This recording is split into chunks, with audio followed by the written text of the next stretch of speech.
Hello everyone, how y'all doing? I'm here on a small journey to report my experience using RDNA 4 on Linux. Because yes, after several months of pondering, I finally decided to give in and bought a 9000 series card. Initially I was considering the RX 9070, but for this tier of card, it would be replacing my RX 6900 XT, and frankly speaking, I don't intend to stop using that card, at least as of right now. So as a compromise, I decided to instead have my first experience with RDNA 4 with the RX 9060 XT, that I could use for my hypervisor rig, which previously was using the 6700 XT. I'm sorry, this new change in the naming scheme for AMD cards is still fucking making my brain a little bit jungle and scrambly right now. But anyway, I'm not gonna share too much in this video. It's not really meant to be like a review or performance analysis. This is really just my first impression, especially as a Linux user. And for the most part, it seems to work, although very awkwardly. For example, this is temporary, obviously, but the name of the card doesn't seem to be fully recognized by my OS.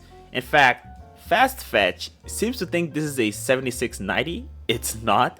Now, one of the things that worried me about this card was whether or not I would experience the reset bug. Now, for those of you who are not very familiar with the OVMF scene, the reset bug refers to an issue that AMD cards have had for several generations, in which when you pass through the GPU to a virtual machine and you decide to either power cycle the VM or just turn it to a different one, the card would either not put up a signal or the VM wouldn't even initiate, indicating an error with the display. Now, the reset bug was more or less fixed with RDNA 2. I say more or less for reasons that I won't explain in this video, but I'm just gonna tell you right now, there were some RX 6700 XTs that had the reset bug. There's a fix for it, but I'm not gonna share it in this video. Regardless, things were more or less fixed with RDNA 2, but then I heard it came back with RDNA 3, and then I heard something similar about RDNA 4. In my case, my card is able to reset, so a part of me does wonder if some of this might be platform specific, because I am using an AM4 platform, and a part of me does wonder if maybe a lot of these recent issues could be mainly occurring with AM5 builds and could potentially be a symptom of the newer SVM technology or PCIe. I'm not sure. Regardless, my Windows 11 virtual machine is still functional and I don't have trouble restarting it, which is a good thing. With that said, I spend most of my time playing around with my Arch Linux test VM just because I had to spend a lot of time troubleshooting stuff, more specifically regarding FSR4, which I guess as a positive disclaimer, I will just say for the record, it does work on Linux contrary to the state it was in when the 9070 first came out. However, it's very janky. So there are two ways you can achieve FSR4 on Linux. One would be through the OptiScaler, which is probably what you would mainly rely on anyway, because there are still a ton of games that don't have support for the FSR4 or even FSR 3.1. So if you want to expand your usage of FSR4, why the fuck shouldn't you just use the OptiScaler? It's essentially free support for a lot of games, with the exception of a few of them that seem to bug out for some reason. Now, the second way you can get FSR4 to work is through a manual process in which you compile the AMD XCFF x64 DLL file, copy it to the System32 folder in the Wine or Proton prefix for the specific game, and then you have to add these launch commands while also using either the latest Proton EM or CatchyOS variants. This method is theoretically the most simple, but it's the one that has given me the most trouble. For starters, not all games make it clear whether or not you're using FSR 3.1 or 4, because the settings toggle still shows 3.1, so you might need to use your own intuition or constantly reopening the game with the launch options removed and re-added just to be sure that the image reconstruction actually improved.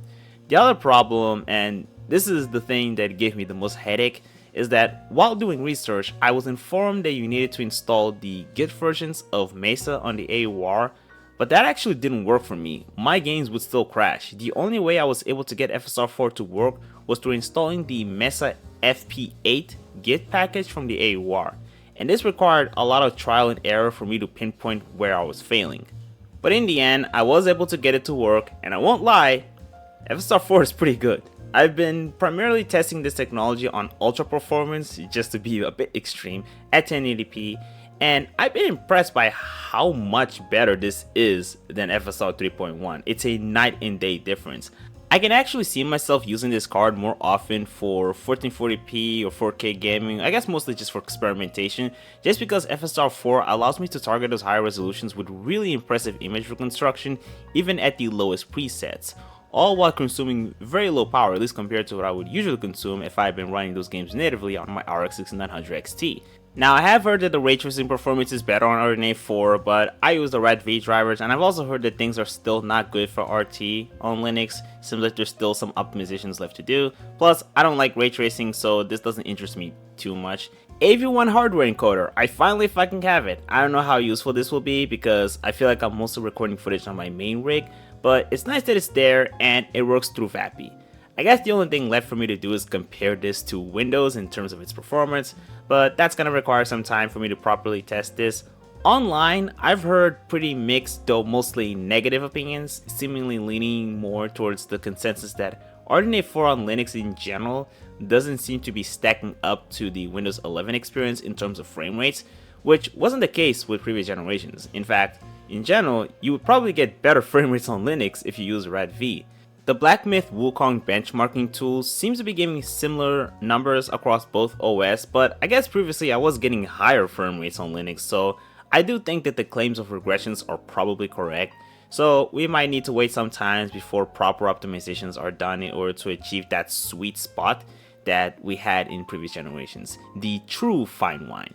Anyway, in summary, I'd say I'm interested in this card. Who knows, maybe if the whole 9080 XT rumors are true, I might consider replacing my main card if the price and the performance gains are compelling enough.